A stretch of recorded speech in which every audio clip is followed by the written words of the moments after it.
Hindi lang sa isip, hindi sa personal experience, sa power experience, sa grace experience sa Diyos. Malalaman mo, totoo siya. Because God will never us for president. Detective to, atheist to na, hanggang 25 years old siya, hindi siya, hindi na niniwala kay Jesus. Sabi niya, Kunin mo dali. nakinig siya sa isang pastor na sasabi Kunin si mo. Jesus ang isang pinakamatagin. Ayun eh. Tapos, hinahanap niya, ni-research niya, as a detective. Yung kamay niya nasaan? Kakalan niya. And he came to know the Lord. Today, hindi na siya detective. Apologist na siya.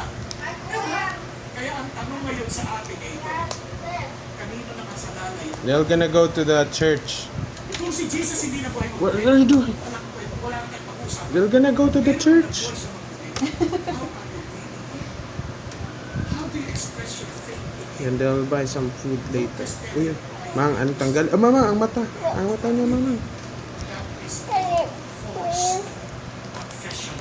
Hindi ganun po. Kaya, No. nagtitiwala Ayaw ng And then cookie. it's easy. Lapag mo ito lahat lang. Kukunin niya yan. Wow, gusto niya. It's her turn to confirms that our sins are forgiven. Still keep your sins. Bakit? Kasi, all the murderers, the immoral person, the sorcerers, idolaters, and all liars, their part will be in the lake of fire. Wow. So, ha? Sabi na tayo ng Diyos. So, sino sa atin na accepted doon? Which is the First time to second eat. death.